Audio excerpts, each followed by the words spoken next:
Hello, everybody, and welcome to episode 126 Crunch Time with the N326 duo.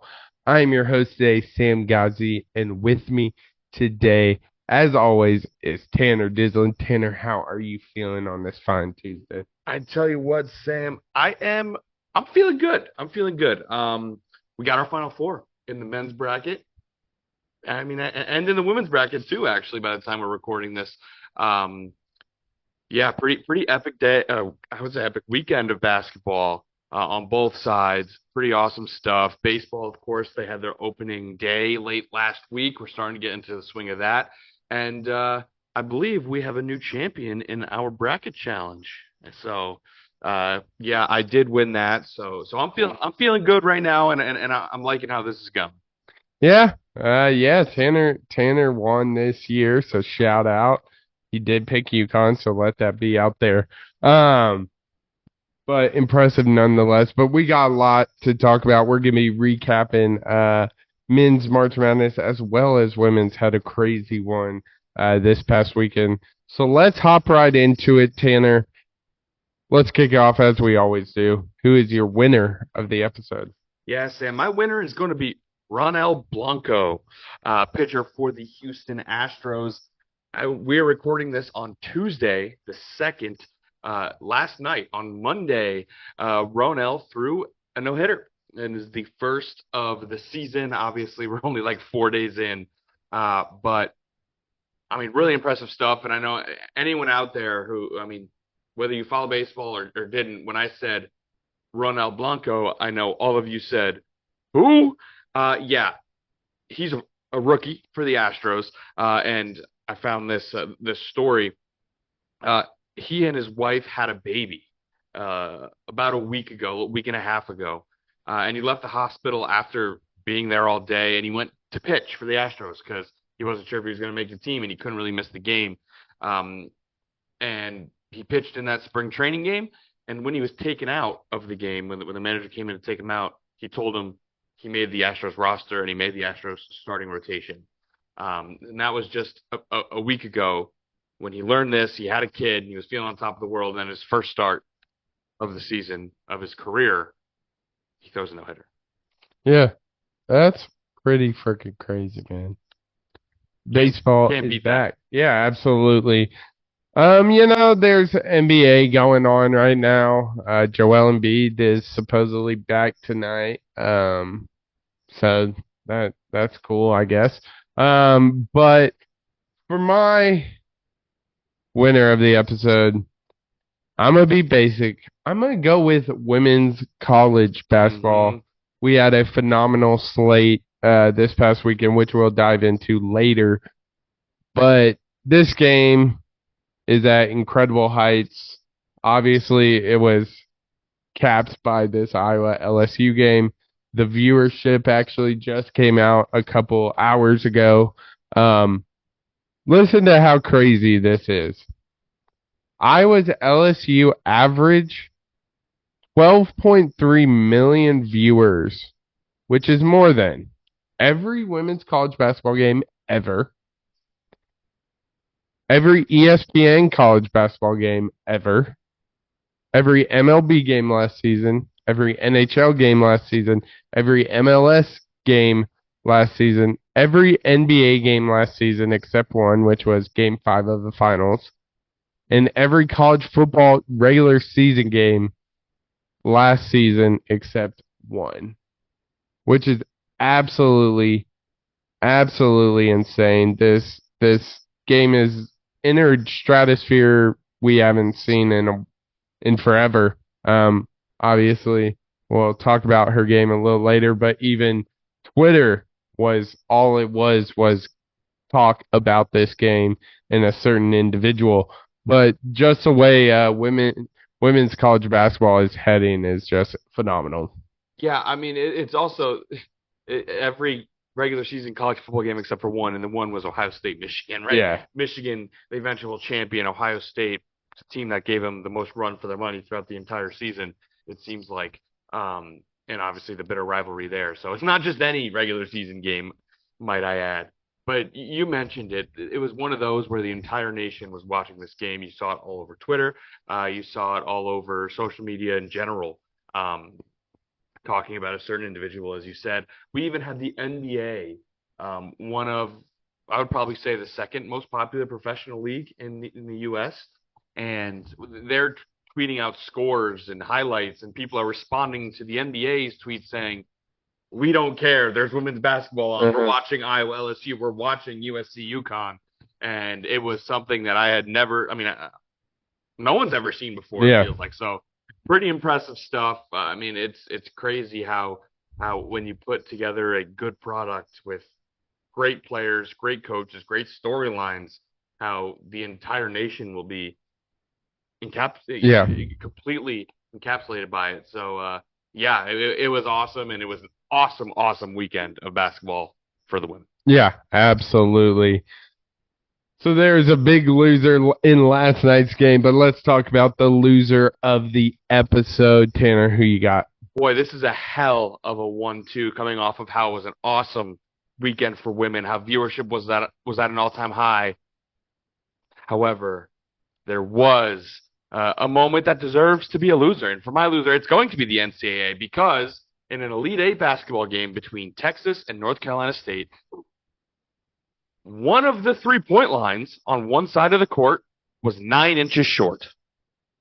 Yeah. So, first off, obviously, playing with an incorrect court is, worthy of being a loser on a whole other level, right? How can you mess up a court? It's worthy of being a loser in a spring training game in baseball, in a preseason game in football, in a regular season game in any sport. But this is the Elite Eight. And it was only one of the two? And no one saw that it was lopsided until halfway through the game, when they realized, hey, let's get the tape measure out. And the coaches went out literally with a tape measure that you get from like Lowe's. And they went out and they were just like, yeah, this is shorter. How on earth does that happen? Yeah. How on earth does it happen? And we mentioned how the incredible strides the women's game has made. And I know last year there was controversy about whether or not a men's ball was used for the first half of the game, if you remember that. Now we have a court possibly not being correct, in which they did fix it in time for USC UConn. So I guess they're worse. They were able to scramble and fix it quick, but I'm still in awe that in an Elite Eight game between a 1 seed and a 3 seed, this is a highly anticipated matchup. The minute the brackets are released, when you get those possible, the high seeds meet up in the Elite Eight, and the court was wrong. I cannot believe that. Yeah, it was utter embarrassment for the NCAA, no doubt. Everyone watching the game could see that it was so short, like it wasn't even close. I don't even know particularly how that even happens, honestly, but absolutely worthy of a loser. And I just on the floor inside of the 3-point line is a different shade of like the wood color. So like it was all wrong. Like it was all wrong. Yeah, it's like light to dark. It's crazy. Yeah, it was all wrong. So when UConn and USC played and they moved the 3-point line back, like the line itself was a completely different color because it was added late.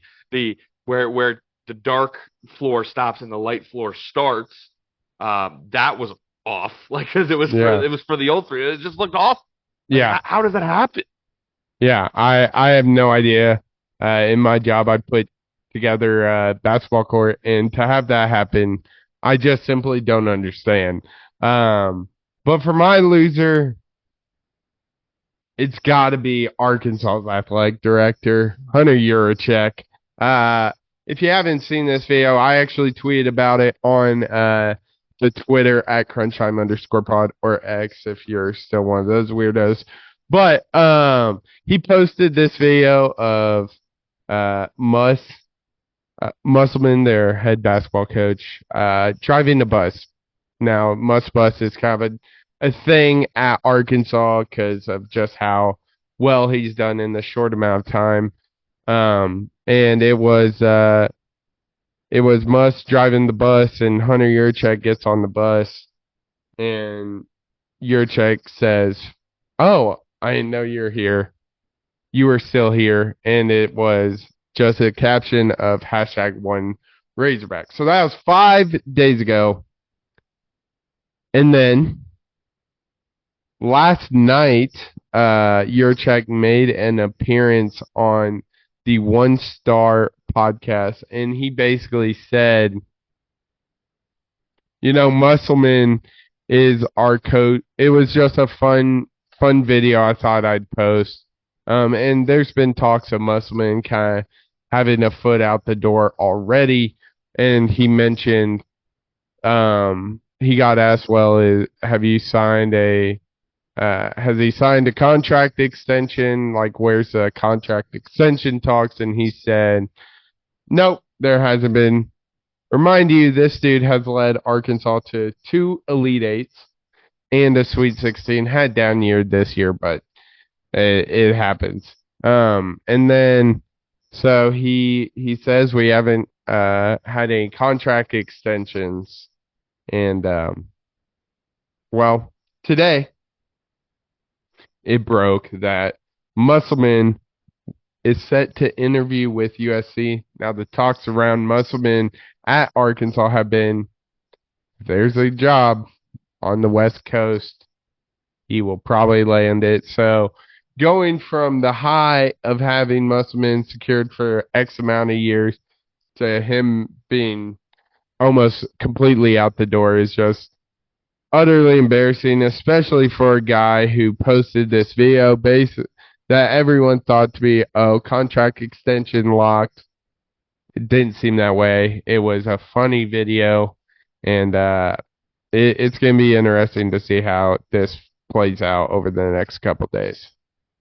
Yeah, I mean, just from an outsider's view, it all just looks really weird. Now, I growing up, I watched a lot of college basketball, obviously still do, but I never really paid attention to Arkansas since I've started following because of you, but what I remember growing up was rarely ever thinking about Arkansas basketball. Like, Yeah. they seem to be not in a great place as a program. And then Musselman comes in and bam, right off the bat, back-to-back Elite Eights. Doing so last year when the Arkansas team, simply put, like as a whole, going into March Madness, was like drastically underperformed. They were like an 8 seed going into that, right? And it was a team that we were expecting to be better, and he still got them to play their best basketball in March. He was the coach where he was at Nevada, right? Nevada. Yeah. Where we all remember the Nevada-Cincinnati game when Nevada came back and won and moved on. I believe they moved on to the Sweet 16 because of that win. So he's brought Mountain West teams to the Sweet 16. He's brought now when he went to the SEC, and again, a program that I just don't remember being an A-list program, and back-to-back Elite Eights. Yeah. And then this year, obviously, they underperformed big time this year. Did not have a great season, but were preseason ranked, and a team that everyone's talking about. It seemed forever in my mind. Like I can't even believe that an Arkansas fan, an Arkansas AD, anyone who roots for the Razorbacks would want this guy gone whatsoever. And it just all seems weird. Like he's been a godsend to Arkansas basketball, and it's crazy how 1 year can kind of change things. But yeah, with USC's job being open, seems like he may be out the door, going back out west. So, I mean, I don't know. There are more Arkansas fans that want him gone than I surely expect. Yeah. So I don't know if I should apologize or if this is what they want. I don't know. Again, it just feels so weird. And adding everything with the AD on top of it, it's like, what is going on? Yeah. It's really hard to decipher. Yeah, it's definitely a unique circumstances down in Fayetteville. But Terry, you ready to talk some ball? I am always ready to talk ball. So we're going to start with men's March Madness. We're going to kind of start with Sweet 16, and then kind of move on to the Elite Eight and we'll go from there. So let's kick off in the eastern part bracket. We got the national championship rematch between UConn and San Diego State. And once again, UConn just runs through the competition, winning 82-52. Yeah. What's so funny about this is I should 100% be talking about how dominant UConn was in the second half, because they were. They doubled up. They doubled up San Diego State in that second half. It was a 9-point game at halftime. But this was not even close to the most dominant second half UConn had this past weekend. So it's just UConn continues to be a buzzsaw. San Diego State, again, looked like they might be able to stick with him in the first half. Wrong. 4 players in double figures for UConn. I mean, Cam Spencer and Tristan Newton, that backcourt duo has been so good for UConn all year long. Then you add in the freshman Stephon Castle, who put in 16 himself. I mean, it's just the team is unbelievably talented. You have the fresh, young, exciting freshmen. You have the seasoned vets. You have a dominant inside post presence in Donovan Clingan. This team has everything. They have great coaching. What else can you say? Yeah, just an absolute beatdown. Now, this next game was the battle of the ones. Illinois had the number 1 offense, and the Cyclones had the number 1 defense. It was a big matchup, everyone was looking forward to. But the offense wins out in this one, 72-69. Give me your thoughts. Yeah, it's weird that the offense won this, because I think if you're Iowa State and you go back and you say you're going to hold Illinois to 72 points, every single person on Iowa State would have signed up for that. Every single person. I thought the Iowa State defense was mostly good. I mean, Terrence Shannon Jr. got his because, of course, he did, right? Had 29, limited Coleman Hawkins with only 12. There were only 2 in double figures. Like, I think Iowa State did what they wanted to do. Domask, I think, was 2 for 11, I want to say. Domask was terrible in this game. Lipsy absolutely locked him down, one of the best defensive guards in the entire nation. Someone other than Curtis Jones needed to step up. He was screaming for anyone to help him, and it just never came. Yeah, absolutely. I think walking away from this one, you got to be looking at Momcilovic has been a absolute fire starter for the Cyclones throughout the tournament, and even in that Big 12 tournament, and he scored 1 point. You can't win when one of your best scorers has a off game, but hats off to Curtis Jones. He went crazy this game, just not enough. Kept Iowa State in this and almost pulled them to a win. But I also want to talk about Keyshawn Gilbert. I mean, he had a terrible first half. Got it back in the second half. Still ended with 14. Was a big reason why Iowa State was able to make a push down the stretch. But yeah, Momcilovic with just an awful game. And, he's still a freshman, so it's real hard to be too tough on him. But he was not at his best today. And it's the problem with Iowa State. They came in and they played the type of game they wanted to play. Their defense was good. They just didn't have anyone step up on offense besides Curtis Jones. Yeah, and now it's kind of the question, if they don't have those guys hitting consistent shots, can there be another option? And it turned out there wasn't. Moving down to the West, we had a great game and great 2 games in this region. Alabama eking out a win against a 1 seed UNC, 89-87. Tanner, this Bama team is rolling, has been rolling all March Madness. You kind of got a little bit concerned coming into this one with their matchup against Grand Canyon. Seemed that Bama was definitely the better team, but only won by 11. Yet they come into this one, Alabama beats UNC, the blue blood of college basketball. What were your thoughts, man? First off, this was just an incredibly fun game to watch. Hectic as hell.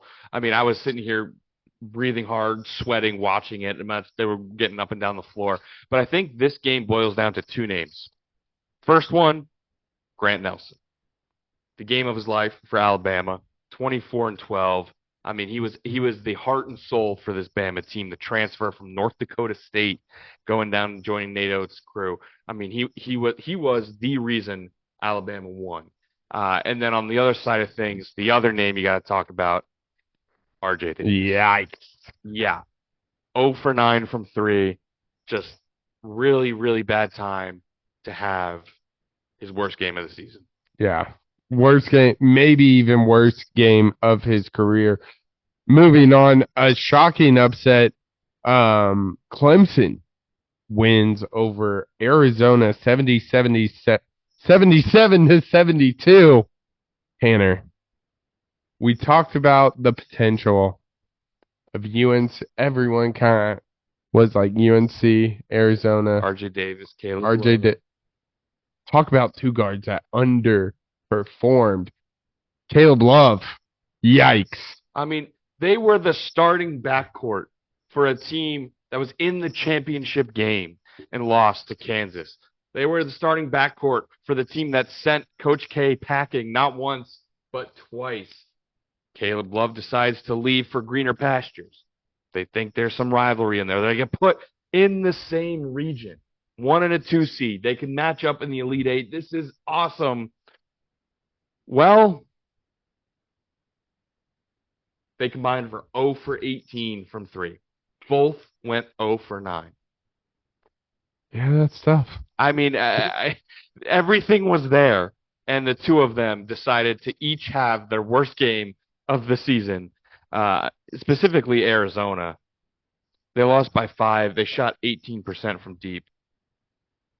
5 for 28, Sam. 5 for 28. Yeah, not great. And again, 0 for 9 from Caleb Love, their best player. You're just not going to win a lot of basketball games, especially when you run into a team like Clemson, who, I mean, they're playing with house money. Nobody. They were underdogs to the 11 seed New Mexico. I think all three of us, me, you, and your brother, all had New Mexico winning that game. And Clemson wins to go to the Elite Eight. I mean, crazy stuff. You cannot make it up. But Clemson themselves, they got a few hoopers. And I mean, I know PJ Hall is the name we all know, the second leading scorer in the ACC. But this guy, Ian Shefflin, I had not watched him play at all this year. I mean, he is really fun to watch, does a lot of things on the floor. Of course, the Hunter brothers doing really good stuff. And Joe Girard, their point guard, was magnificent throughout this run too. But specifically in this game, you got to talk about Chase Hunter, you got to talk about PJ Hall, and you got to talk about Ian Shefflin. Yeah, absolutely. Unimpressive and not a win a lot of people were giving Clemson, but they keep on rolling. Moving up to the South in a matchup I think everybody was looking forward to. Duke versus Houston. Duke ended up winning this one in a very, very, very, very low-scoring game, 54-51. Tanner, unfortunately, things you hate to see this close to the championship. Jamal Sheed goes down only 13 minutes in the game. I don't even know how to put it into words. Obviously, their best player. I don't think it's even Cryer. You can make an argument for, but I think Sheed is kind of not only one of their best players, but kind of the glue that keeps this team together. And without him, Houston was a whole different team. Yeah, I mean, it's devastating. I mean, my heart breaks for Houston because Jamal Shead was not the only starter, the only key piece they lost this year due to season-ending injury. I think there were 3, including Shead. So, I mean, it's just another incredibly promising season. Kelvin Sampson put together a great team. Back-to-back 1 seeds. I believe they made the Elite Eight a year ago, or maybe it was only the Sweet 16. Can't remember off the top of my head, but just everything was lining up well for this Houston team. They were battle tested. They won the regular season in the Big 12, went all the way to the championship game of the tournament, and lost to a blazing hot Iowa State team. And just everyone goes down, and specifically in this game, 13 minutes in with Jamal Shead. I mean, it's devastating. to ever. If you're a player, like if you're someone like LJ Cryer, right? You share a backcourt with this guy. You have forever, and like this entire season, you two are the heart and soul of Yeah. this team. How do you go out and play a game after you lose Hmm. him in the elite, like in the Sweet 16? Excuse me. I don't know. It's a testament to Houston for fighting as much as they did, but with the injury, it seemed like at that point that's where the game was lost. Yeah. Unfortunately, especially when they're playing Duke. But moving on to the next game, we had NC State, the darlings of March Madness, kind of take care of business against Marquette, 67-58. It seemed NC State was kind of in control for most of this game. We didn't see the dominant performance we've seen from DJ Burns in previous games, but NC State stepped up when they needed to and made Kolek uncomfortable. He only had 17 points. We're used to seeing him put up big numbers, but any thoughts on this one? Yeah, a few. I think NC State had back-to-back DJ games. It's just that this was the DJ Horn game, right? Yeah. Had 19. He was the best offensive player for NC State in this game by far. I also want to highlight Muhammad Diarra. He's been an absolute beast for NC State throughout this Yeah. entire run, an unsung hero. The two DJs get all the love, but Muhammad Diarra has been the unsung hero. And in Yeah. this game, only had 11, 15 boards, put in huge work on the boards, and was all over the place in this game. Looking at the Marquette side of things, what I think is most impressive by the defensive effort by NC State Yeah. is like obviously you want to limit Tyler Kolek's points. In the tournament thus far, he had back-to-back 12 assist game. He only had 3. Limiting the supporting cast and making Tyler Kolek beat you single-handedly was the way to win this game, and that's exactly what they did. That 3 assist number, that is what's coming back to bite Marquette. Not necessarily the points. Kolek, I mean, he can score more, but that when he's dishing, he's at his best, and 3 assists just simply wasn't good enough. Yeah, when you got your supporting cast, Jones did shoot 8 for 18, but 3 for 12 from 3, not great. Iguodaro, 2 for 6, Joplin, 2 for 10, Mitchell, 2 for 8. That's how you beat Marquette, and that's how NC State did it. 58 points. I mean, just a really impressive Yeah, defensive effort. absolutely. Moving on to Midwest, unfortunately, Zach Edey and the Purdue Boilermakers took care of business, beat Gonzaga pretty handedly in this one. Even though the score doesn't seem to reflect that, it seemed Purdue took care of business, 80-68. Yeah, and that's just what I think makes this Purdue team so dangerous. Obviously, we all know Edey. We all know the amount of times he's going to be shooting free throws throughout the game. We all know everything about that. But Gonzaga just ran out of steam. They played a great first half, and they played Purdue about as well as you could possibly imagine in that first half. It was a 4-point game at halftime. Thought we were in for another grueling second half, and Purdue was just able to impose their will. Gonzaga, again, just ran out of steam. When you have 7'4", 300 pounds leaning on you every single play, it just drains you. It drains you. You guys get in foul trouble. You run out of big men. They have to sit. They get cold, come back in, and they're 7'4", 300 pounds waiting for you. It's really hard to keep this like carousel of big guys coming in so they don't foul out and keeping them fresh and all that. You have to go deep into your bench, and Gonzaga, I thought for the most part, was impressive in this game. They still lost by double digits. They just simply ran out of steam. Yeah, absolutely. And I think that's really the story of this game. But moving on to the last Sweet 16 game, we had Tennessee upsetting Creighton. Creighton seemed to be the team to beat in this one, but Tennessee 82-75. Tanner, if I'm looking anywhere for the Blue Jays, you got to be looking at Alexander shooting 3 for 12. Was a big part of this offense. Obviously, Kalkbrenner and Shireman got most of the love, but Alexander was that third piece that kind of kept that train moving, but tough game for him. Yeah, Trey Alexander, simply put, was really bad in this game, and I mean, you feel for him, right? He's one of Creighton's best players throughout the entirety of the season. But yeah, he couldn't buy a bucket in this game, and it was more than just bad shooting. He was turning the ball over. He was in his own head. He's getting beat defensively. I mean, he drew a lot of the assignment on Dalton Connect, and we all know how that Got goes. cooked. Yeah, we all know how that goes because he's one of the best scorers in college basketball. So really, really tough for Trey Alexander. Baylor Scheinman was fantastic in this game. One of the main reasons Creighton was in it in the first place. Kalkbrenner, that this is a game. He still had 14 and 7. I mean, I thought for Creighton to go deep, which we both had in our bracket, I needed to see more from Kalkbrenner, and he just didn't give it. He didn't give it specifically in this game with Tennessee.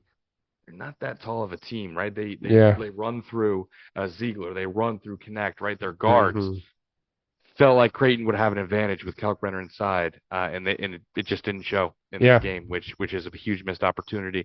And specifically this game, if anyone you want to tell anyone in call basketball a game of runs, look no further than this game. It was back and forth for the entire first half.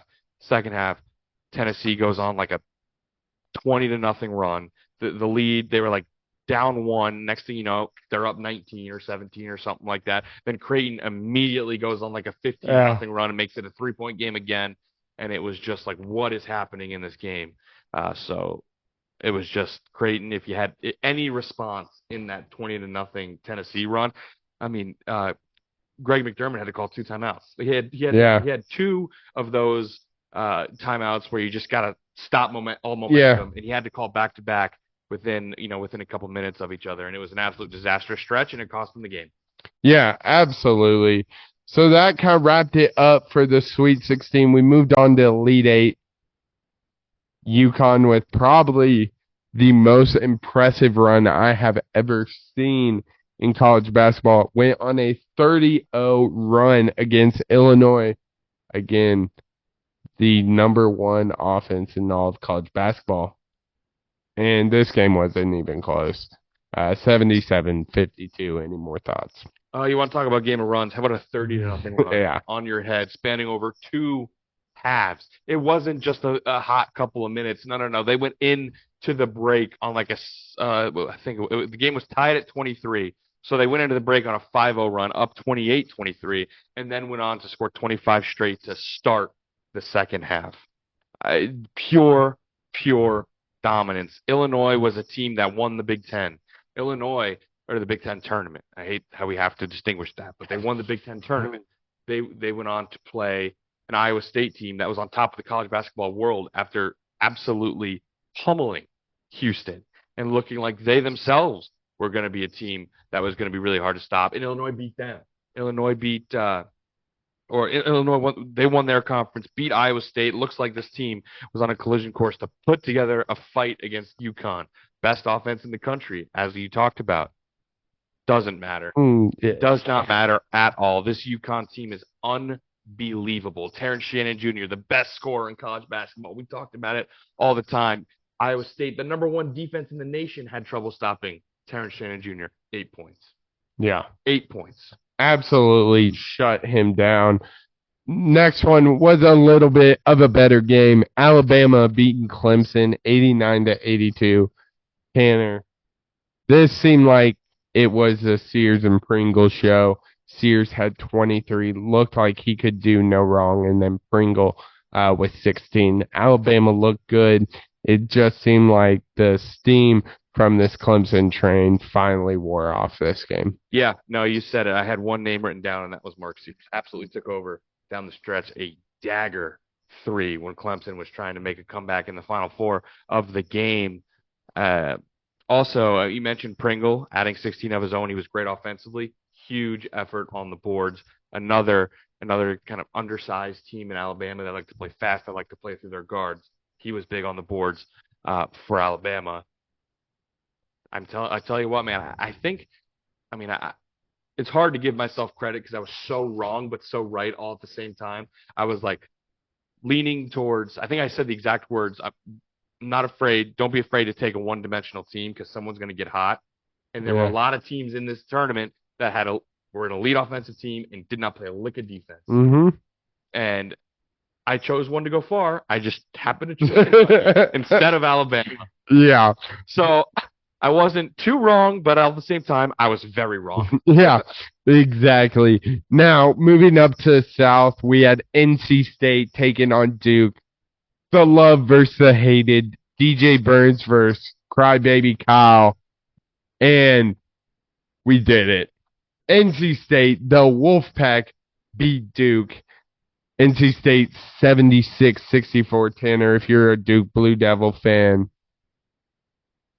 get Jared McCain some help. Man. Yeah. He had 32 points and no help. Obviously, you got to look at Tyrese Proctor here. 30 minutes, 0 points, 0 for 9 from the field, 0 for 5 from the three-point line. Just heartbreaking if you're a Blue Devils fan, but the world's rejoicing behind the Wolfpack. Seems they are continuing the darling story of March. DJ Burns being the king himself, put in a 29 on Cal Filipowski.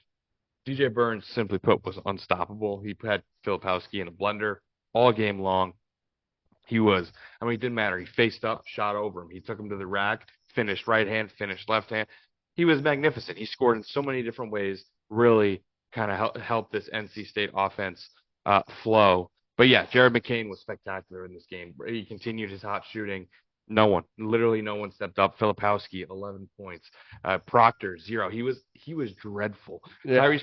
Tyrese Proctor, similar to the Trey Alexander, similar to the Milan Momcilovic, just like didn't show up. And it's really hard to win games when those type of players don't show up.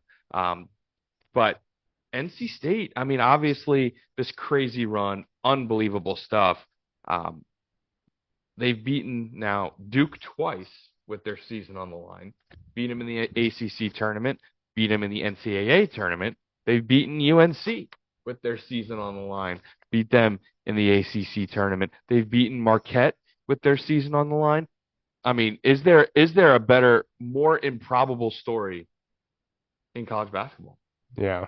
It literally, with that one bank shot, they're not even in the tournament. And you know what happened? Crazy. And what's even crazier about that, the Virginia player who was at the line, up 3, was an 87% free throw shooter.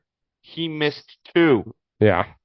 87% free throw shooter, missed both. NC State comes down, banks it in from an impossible angle to send it to overtime, beats Virginia, and the rest is history. Yeah, absolutely. NC State continues their darling trip. So, last one we had was Purdue, Tennessee. Grambling State couldn't stop Edie. Utah State couldn't stop Edie and the refs. Gonzaga couldn't stop Edie and the refs. Could Tennessee do it? Unfortunately not. The Purdue Boilermakers are going to the Final Four after a 72-66 win over Tennessee. Tanner, it seems we repeat this story every game, but Adu got in some foul trouble early, and there was no stopping Edie. Edie had the most boring 40 piece of all time. 13 for 21 from the field, 14 for 22 from the line.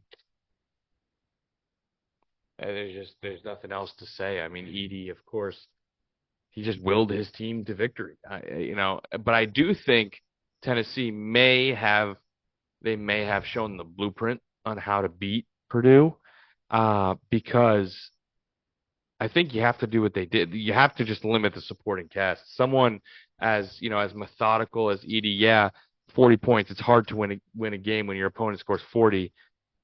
But if you can hold Braden Smith to 9, if you can hold Fletcher Lawyer to 14, you might have a fighting chance. Because when you're screwed, just ask Utah State this: when you start doubling Edie and you start kicking it out to Smith, to Lawyer, to Gillis, and they make threes, you're done. You are done. Yeah. So I do think the blueprint is out there now, and you just have to stick to the shooters and let Zach Edey kind of do his thing. If he just catches it and turns and lays it in, you can generate some offense on the other side of the floor, maybe you can just simply outscore Purdue at Yeah. their slower pace that they like to play at. But Dalton Knecht tried his best. He did. Yeah. He did. You got to give it up for Knecht. It sucks that we're not going to be able to watch him play college basketball anymore because he was one of the best players in all of basketball this year. He was so fun to watch. He was the anti-Zach Edey. He did it in the coolest ways, and it sucks that it just came a hair short. But all that to say, I think if NC State can just lock down Purdue shooters, maybe, just maybe, they can pull up the upset. But yeah, I mean, Edey scoring 40, that's a story. Yeah. And DJ Burns just picked up his first personal foul. We have the Final Four set. UConn, Bama, NC State, Purdue. Tanner, who you got going into the championship, and who do you have winning it all? No, I don't see a way in which it's not Purdue UConn. I mean, we've been on this collision course. Unfortunately, I agree. We've been on this collision course all the way back to the second this bracket was announced. Things seem different with Purdue this year. We can all deny it. I mean, you look at some of the things we've said. We would like nothing more than Purdue to lose, but deep down, we knew it probably wasn't going to happen.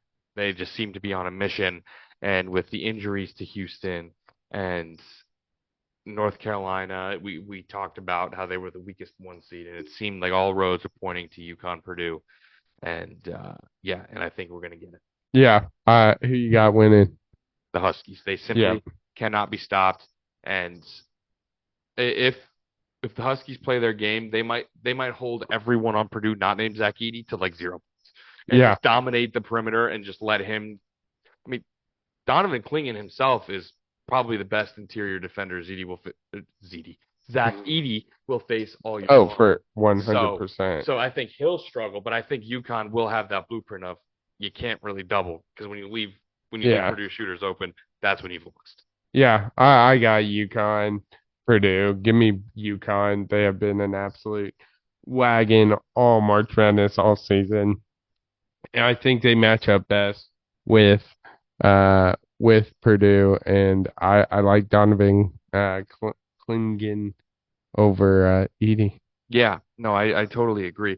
But this UConn team, they're 35-3, right? I mean, they've been dominant all year long. And do you remember? I remember specifically when UConn beat the living piss out of Marquette, and we were talking on this podcast about how good UConn has been, and as we were talking about it, they were getting walloped by Creighton. This Creighton team that finished the season as hot as anybody.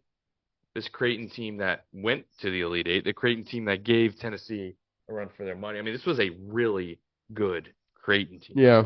And they got them. UConn got them on the road. In a primetime game. It doesn't matter who you are, in division or in conference, those games are going to be really hard to win.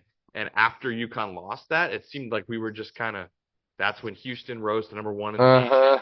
And then we all just kind of like, oh, okay, UConn got smoked, so that's it. Nope.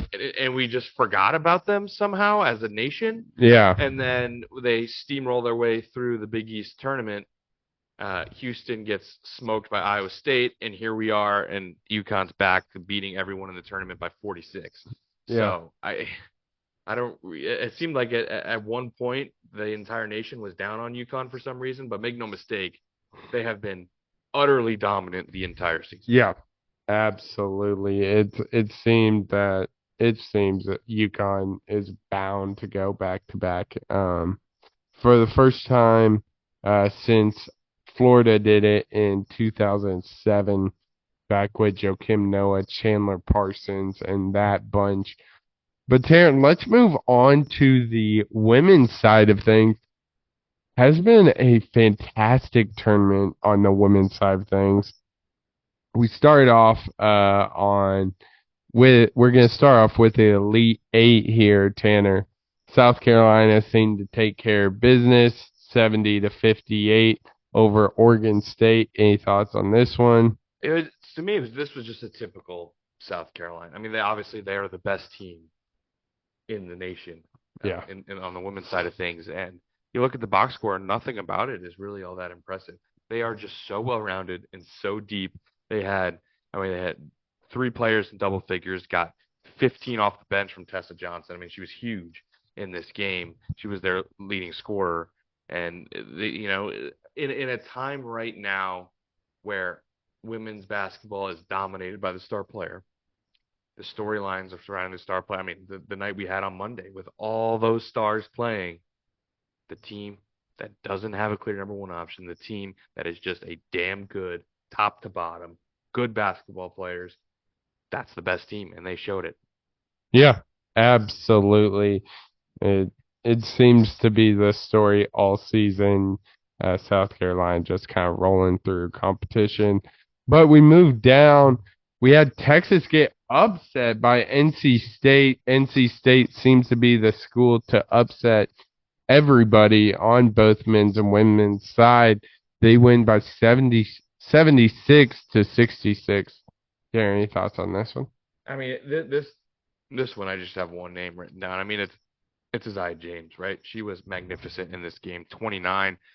But NC State on her back. I mean, back-to-back 29-point performances in the Elite Eight from NC State basketball players with DJ Burns, with Isaiah James. I mean, really impressive stuff. And to me, that's got to be where the analysis of this game starts. Yeah, absolutely.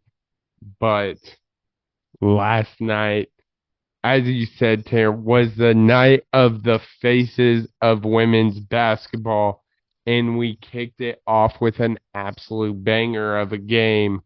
The rematch between Iowa LSU last year's national championship.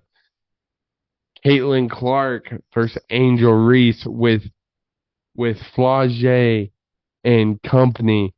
Haley Van Lith. We'll get into that later. It seemed LSU was by far. No, let's be honest here. We wanted the Hawks to win, obviously, but we did not expect it to go like this. Caitlin Clark had her best game in an Iowa Hawkeye uniform, went absolutely crazy, 41 points, 13 for 29 from the field. She was making this LSU defense look like idiots. Haley Van Lith was getting cooked all freaking game. Kim Mulkey had zero answer for the go of women's basketball. Caitlin Clark, legacy game, the greatest game I've seen her play in her collegiate career.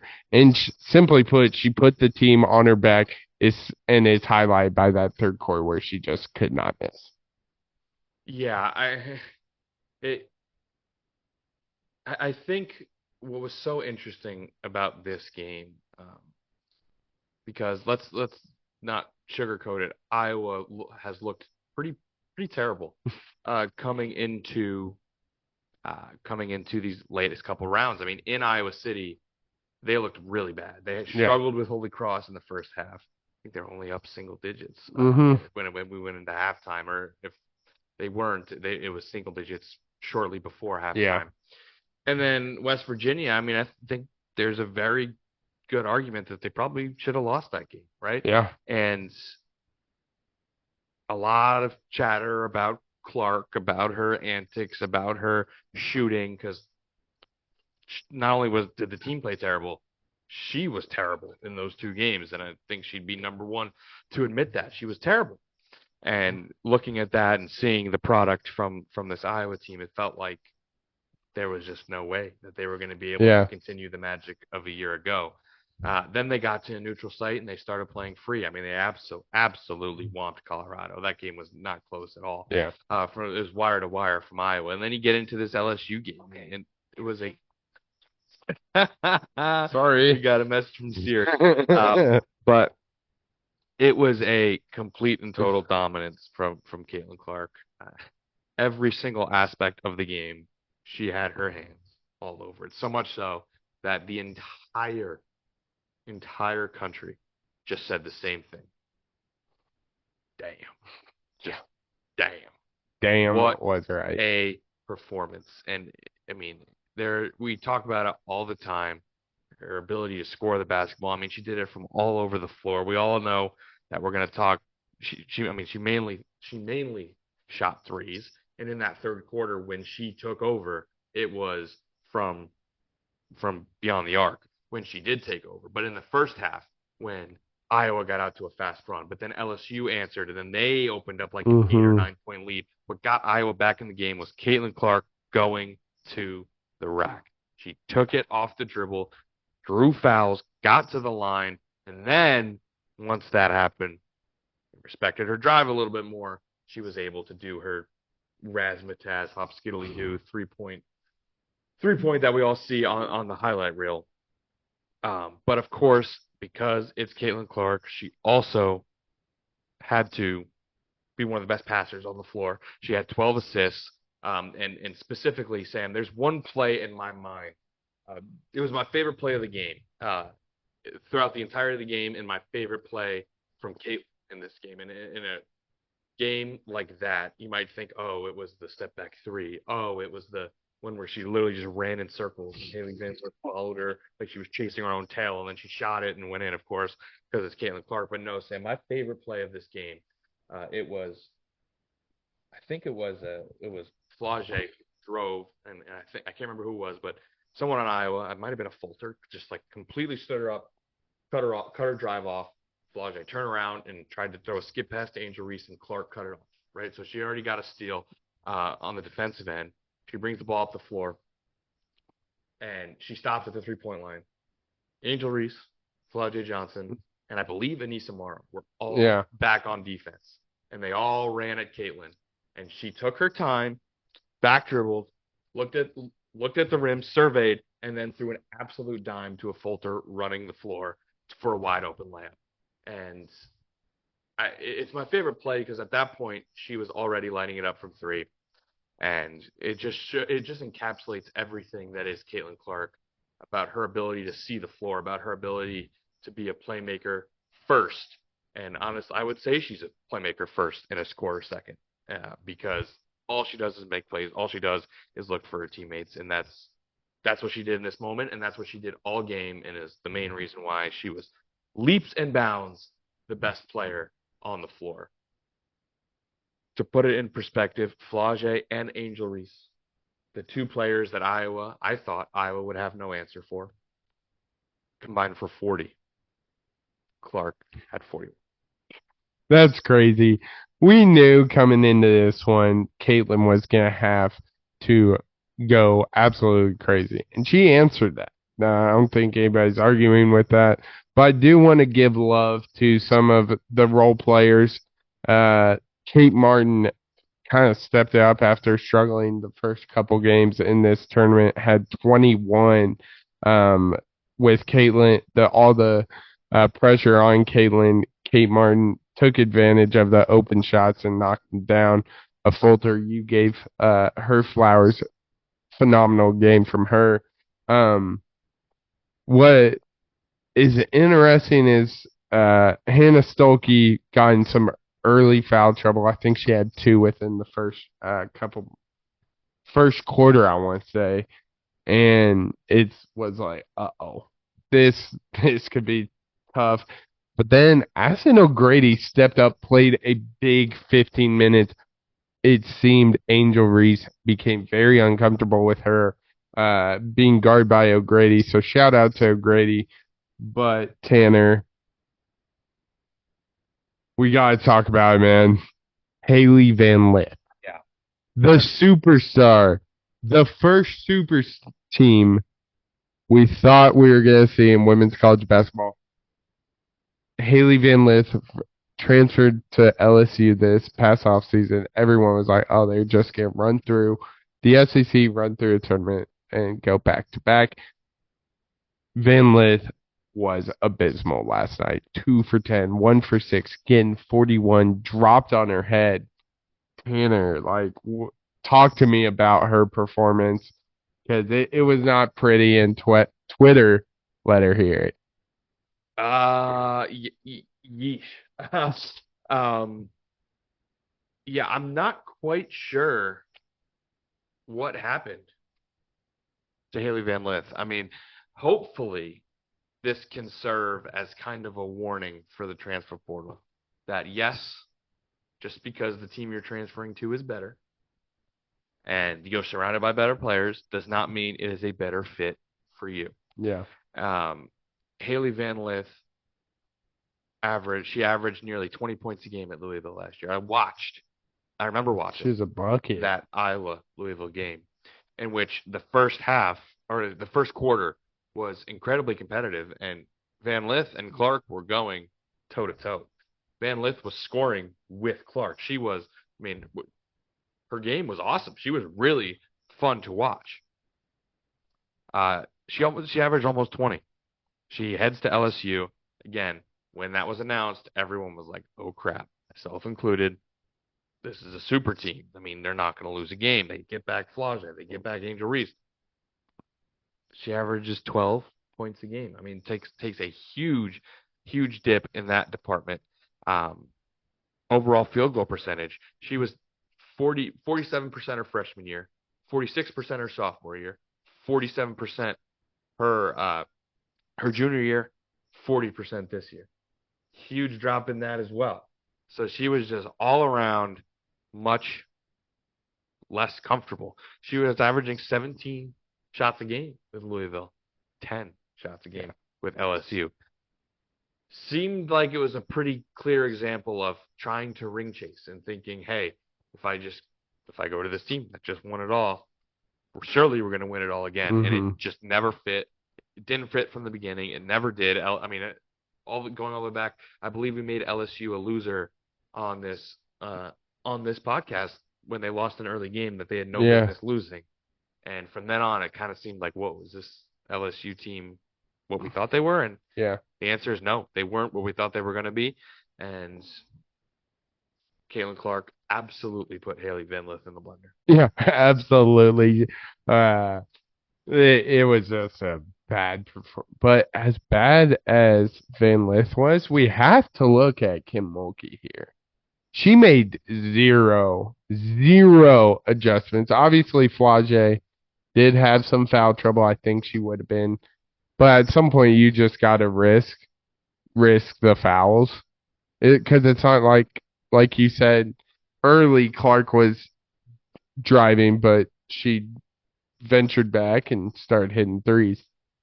Like, you got to be looking at Mulkey here, man. Yeah, I mean, well, first off, I do want to clarify something. I was actually looking at the wrong field goal percentage.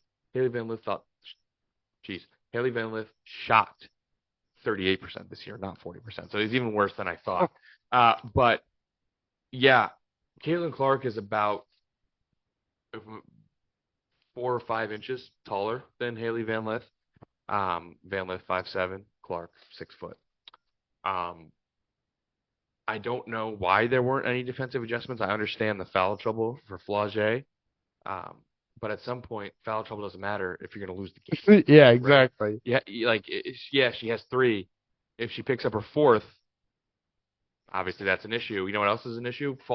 Back-to-back threes from Caitlin Clark because someone who's 5'7" and who was like, do you guys know she was like on an IV? Yeah. Because she was sick. So she couldn't breathe through her nose because it was like, she was blocked through her nose. Like she was just clearly not herself. And she just made zero adjustments. It seemed like Bluter coached circles around Kim Mulkey, which is just a damn shame. She had a quicker defense for the Washington Post than she did for all of Iowa, and it's crazy to think that because I thought for the most part, I know Caitlin got her numbers last year, but I thought for the most part LSU did a very good job defensively last year. And Iowa, an Iowa team that was one of the best scoring teams in the country. I mean, I think we did still score 90 plus, but I thought LSU was great, and I thought they'd do it again.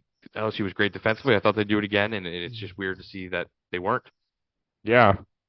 So big W for the Hawkeyes going into Final Four, but we had another great game Paige versus Juju, UConn versus USC.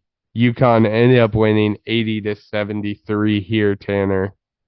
And as great as Juju Watkins has been all year, seems she struggled a little bit. You see the point score, but on 9 for 25, you'd like to see that be a little more efficient.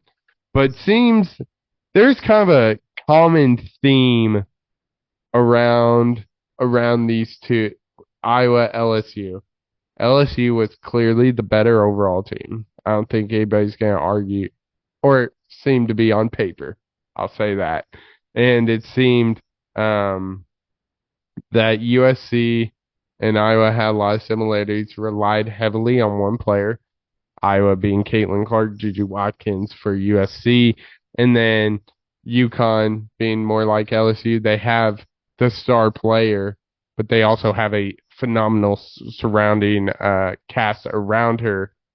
But UConn looked really freaking good, man. Aaliyah Edwards and Paige Bueckers combining for 40 plus.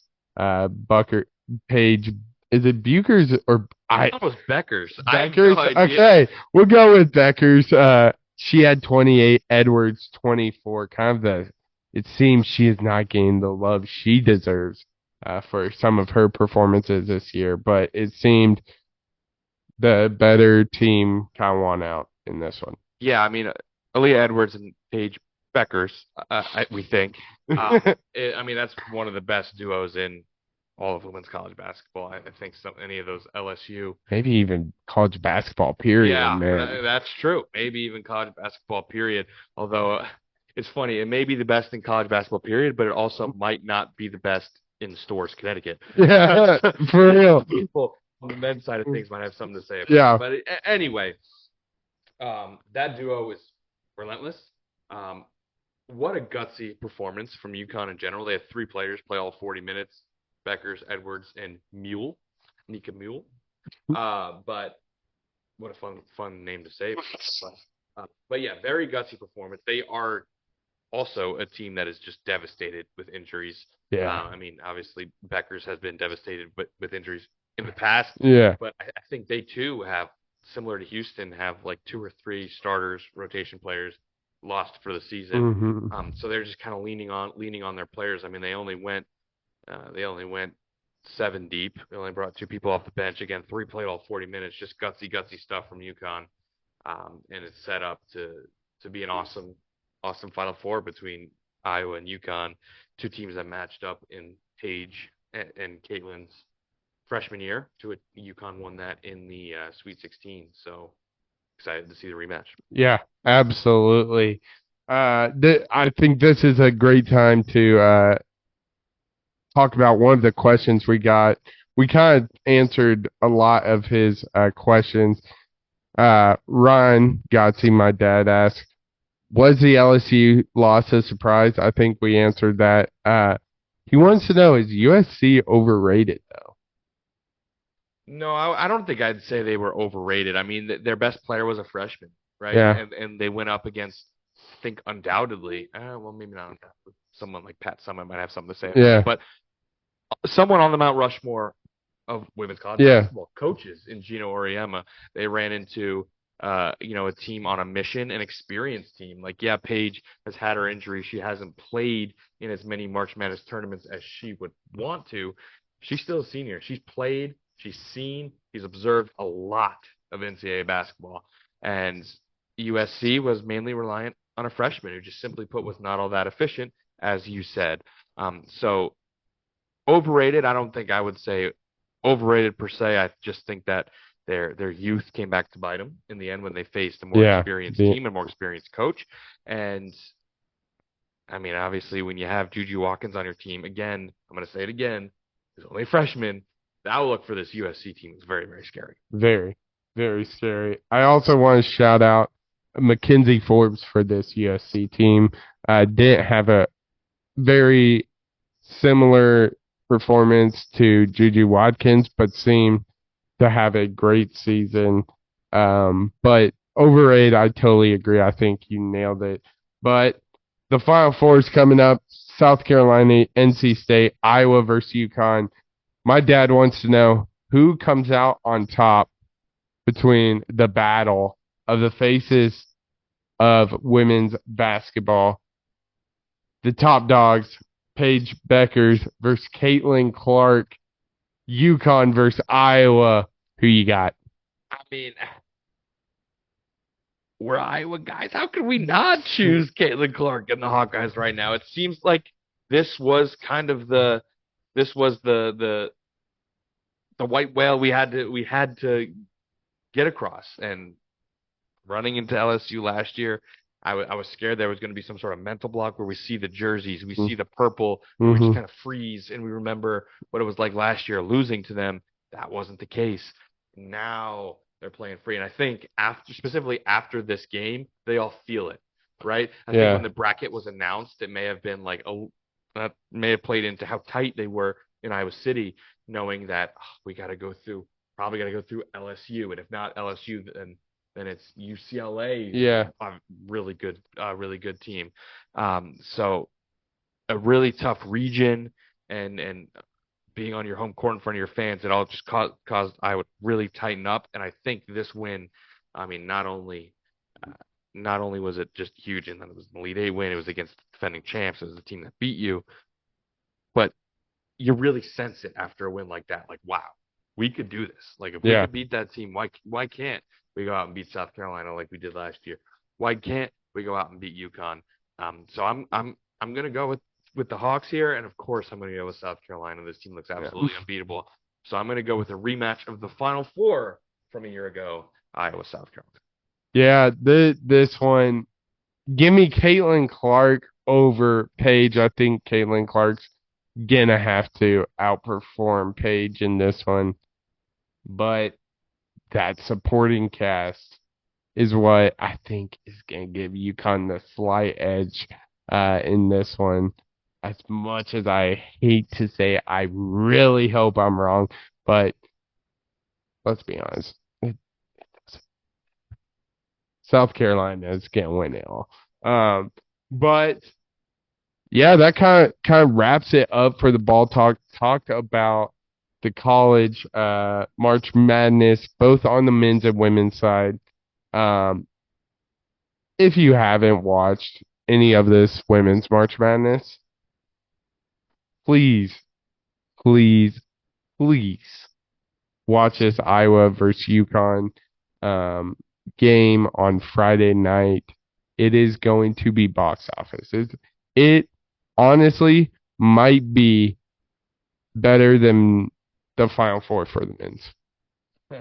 Like, it's going to be must-watch TV. Check it out if you haven't. Especially since we're predicting 10 to 20 point victories for UConn and Purdue. That's also true. But definitely check those out. But we got two more questions here, Tanner, to kind of wrap up the episode. This one comes from Jaron Kirkendall.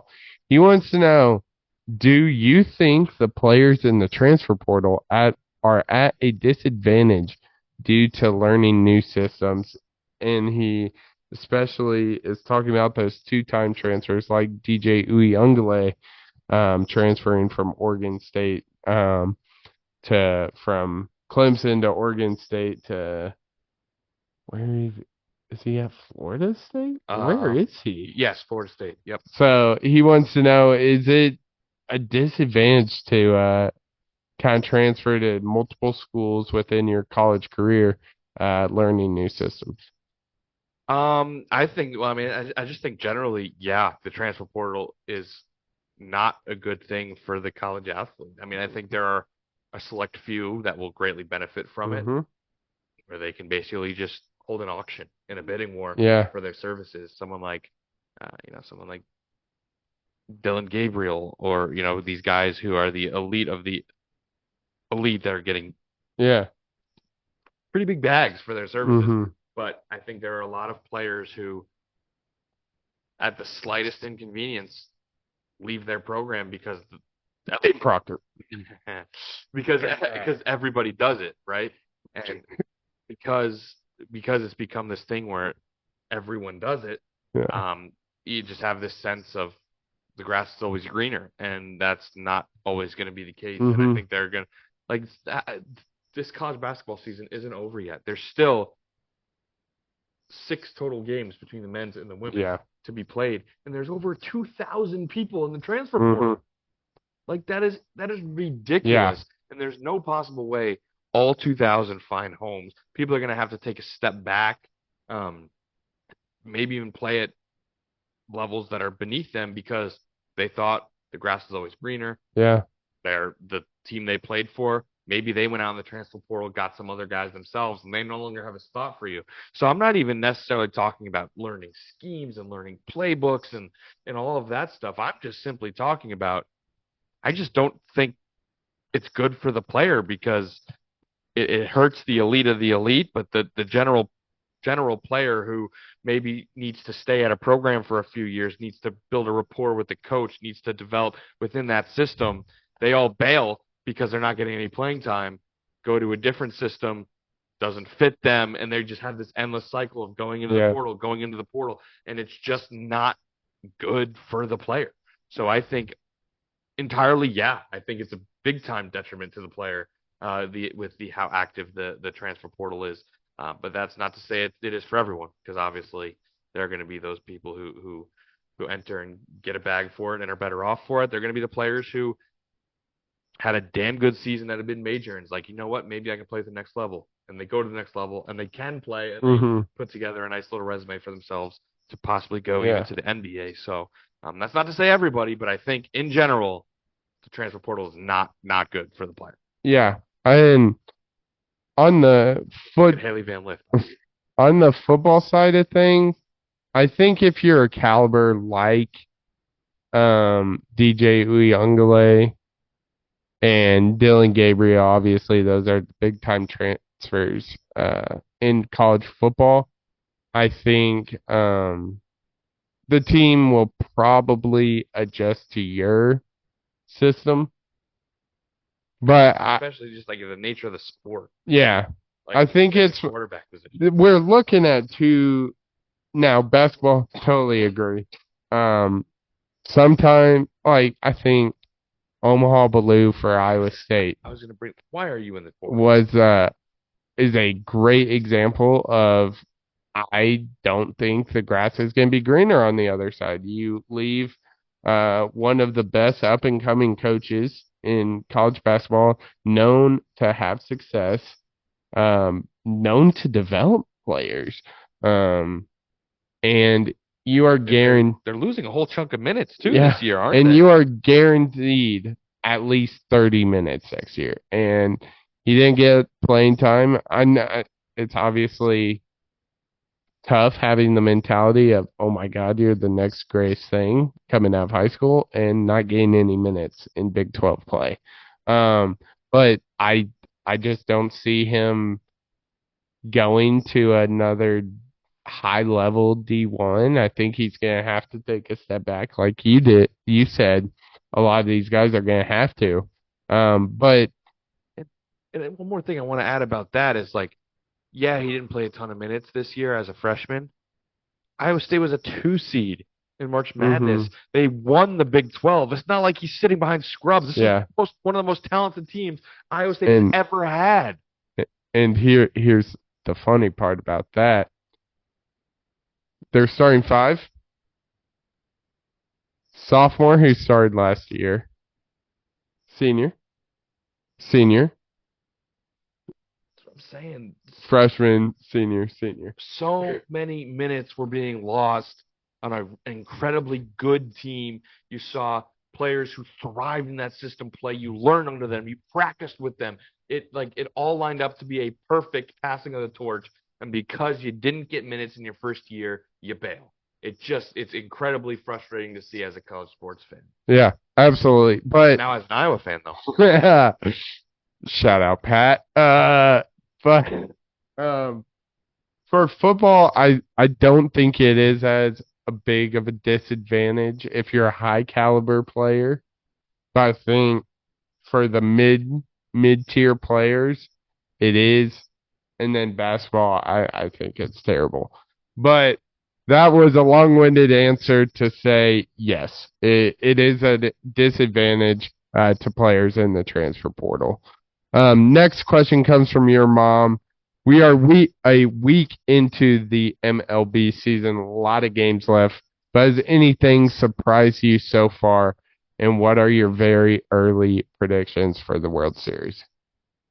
Yeah, I mean, there have definitely been some surprising things thus far. I mean, I think the Yankees going into Houston and sweeping the Astros.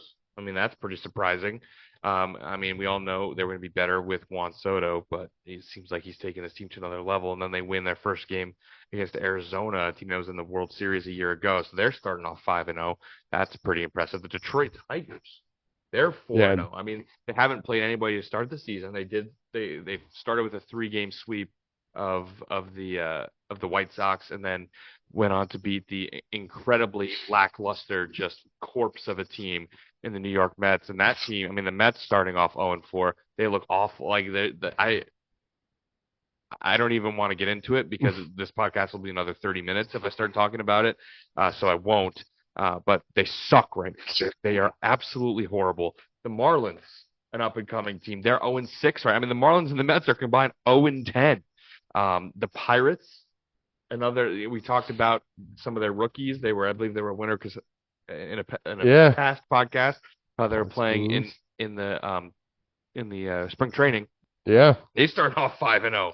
Yeah. I mean, there are definitely some teams that are off to hot and cold starts, but I think those are the ones that I need to highlight off the top. And as for a way too early World Series projection in the National League, I don't see a team that's going to take down the Dodgers. I think the best chance would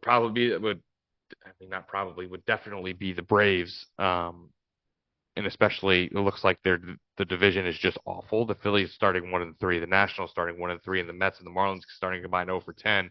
The rest of those 4 teams right now are 2-16.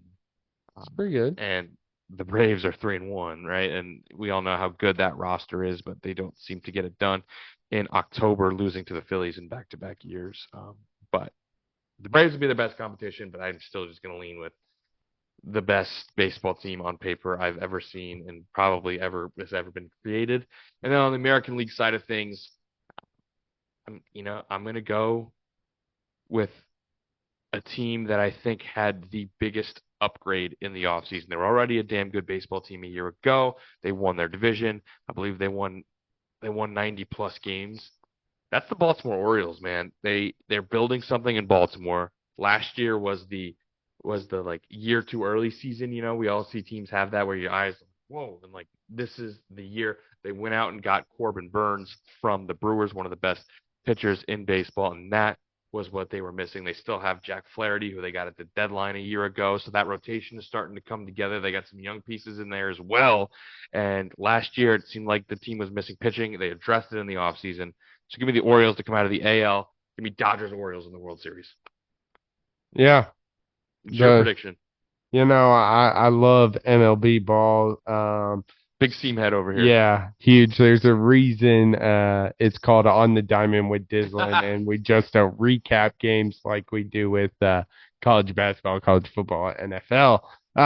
So I'm going to go with the Braves, your favorite team in the NL, and then I'm going to go with your favorite team in the AL, the New York Yankees. If it's Braves Yankees, see, this baseball season's off to a really bad start. The Mets are like the worst team in baseball. The Yankees look unbeatable. The Braves are going to be really good. The Dodgers are going to be really good. That's a recipe for disaster. But if it is Yankees, Braves in the World Series, and if those two teams look like they're on a collision course throughout the season, we might not go on the diamond very often. So. Yeah. So we talked about little baseball, got a lot of March Madness talk. That impressive Iowa win over LSU, the dominance of UConn, the shocker of NC State in both men's and women's, making a Cinderella run in both. But that will wrap it up for episode 126. If you have made it to the end of the episode. Hats off to you. We appreciate you so much for tuning in for the whole episode. You can follow the pod on Instagram, TikTok, and X, formerly known as Twitter, at crunchtime_pod. Make sure to like, comment, and subscribe to the YouTube channel Crunchtime with the N326 duo. Summer's coming up. After March, it gets a little dicey with the sports talk. Obviously, baseball is going to be picking up. We're going to have some draft talk also. And I just watched part of my first NBA regular season, and there's a week left. And my OKC Thunder are like 1 or 2 seed in the West. Tanner's Knicks battling in the East. We just haven't been watching a live NBA, so we're gonna try some new stuff this upcoming couple months. Let us know if you have any ideas. We're always open to what the listeners want. The clock has run out on this one, but we'll see you on the next one on Crunch Time.